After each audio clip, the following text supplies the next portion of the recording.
All right, friends, let's do some more translation today. This is John chapter 1 again. We left off at verse 10 with this verse here. He was in the world, and the world through him was made, and the world did not know him. The world did not know him, right? That's where we left off. So let's pick it up with 11. Eis ta idia elthen kai hoi idioi autan u paralaban. Okay. Into his own he came, and his own did not receive him. Okay. Hasoi de Elaban autan, edoken autois exousian tekna theu, genesthai, tois pistuusen, eis ta anima autu. And as many as received him, he gave to them authority. And then we've got this infinitive down here, to become tekna, word from this chapter, children of God, genitive there, right? Children of God. Okay. Dative here, to the ones believing in his name. Okay, see that? Verse 13. Hoi uk ex hymaton ude ek thelematos sarkos ude ek thelematos andros al ek theu agenetheson. Okay.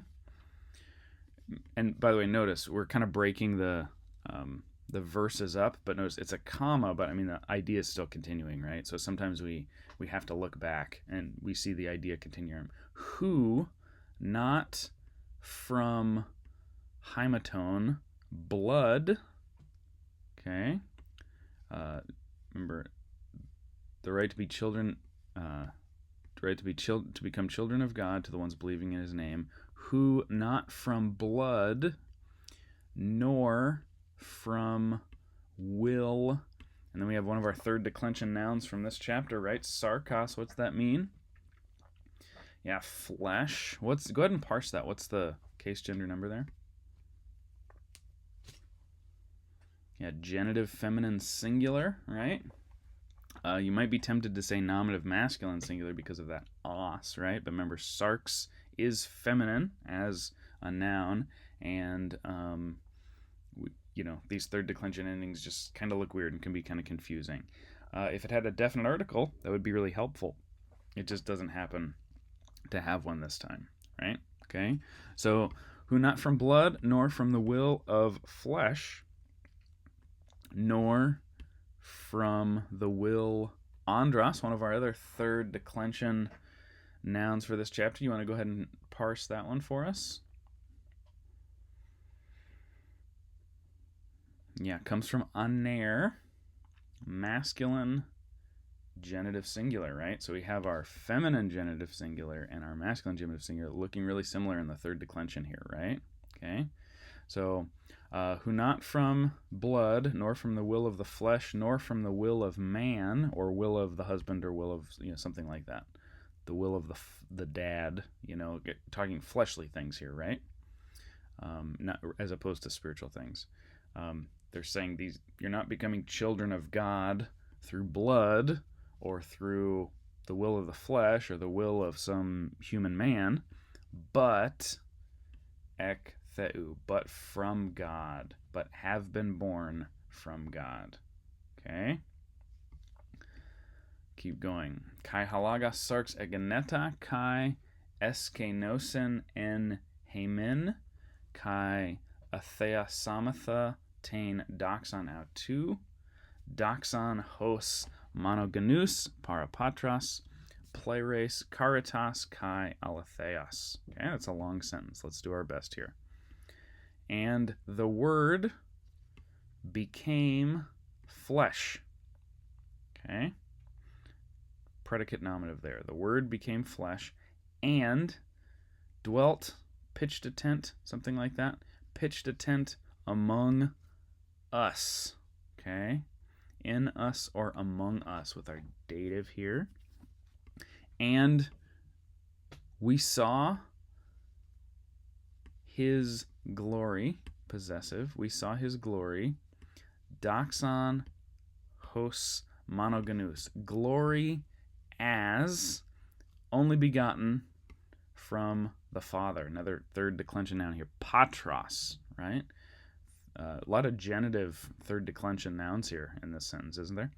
Or in this passage. Glory as only begotten from the Father. Pleres caritas kai aletheos. Full of grace, another third declension genitive, and truth. Full of grace and truth. Okay? Ioannes martyre peri autou kai kakragen legon.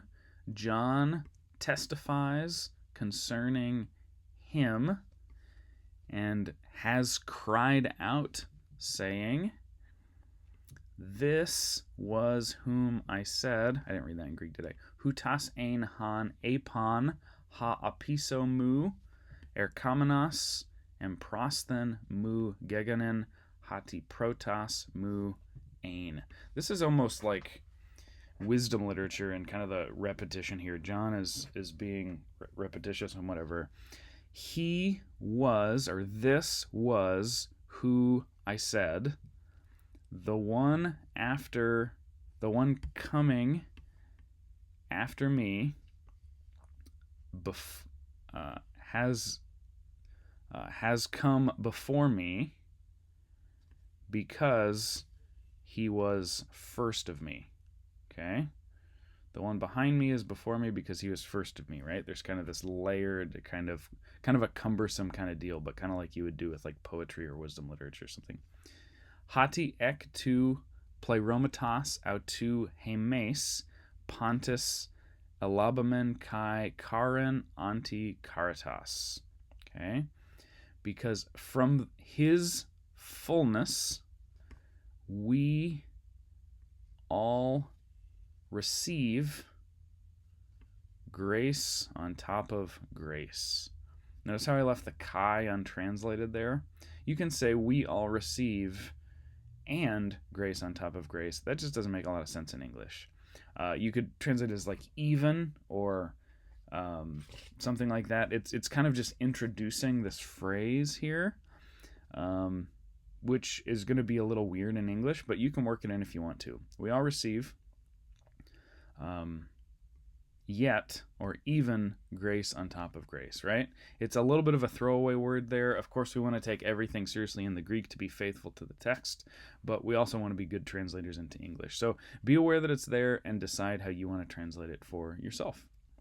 Hati hanamas dia mouseos edathe he charis kai he aletheia dia Iesu Christo egeneta. Okay? Because, notice once again, we have a colon here, kind of a hard stop, but it's still continuing the idea because we have this because. He's still making his case. One of the ways we read the Bible incorrectly is we chop it up too small. We don't let everything flow together. We need to read it in paragraphs and, longer chapters and whole books in one sitting sometimes, right? But for Greek, of course, we have to go a little bit slower, but just my little soapbox there. Sorry about that. Hati hanamas, because the law, dia mouseos, through Moses, was given. The law was given through Moses. Hakaris, grace and truth through Jesus Christ came about. Okay, you see what he's saying there? The law came through Moses. Grace and truth came through Jesus Christ. Theon udes heoraken popate. No one has ever seen God. Hard stop. Colon. Monogenes theos. Only begotten God. The one being in the side or the bosom of Patros, another third declension noun from this chapter, of the Father. By the way, this is one of those, I could ask you to parse this, masculine genitive singular, but you could always just look right here, right? You can tell that it's, in this case, it'd be masculine or neuter genitive singular, right? But knowing that this noun is a masculine noun, you can parse it because it's got the exact same definite article, right? So only begotten God, the one being in the side or the bosom of the Father, he has made him known. Okay? Some high Christology stuff going on in there, isn't there? Again, a lot you don't know, but more and more that you do know, right? You're starting to see these vocabularies show up. A lot of third declension nouns showed up in that translation. So keep working through this. Do your best. That's all we ask is do your best. And if you keep going, you'll keep making progress. Proud of you. Have a great day.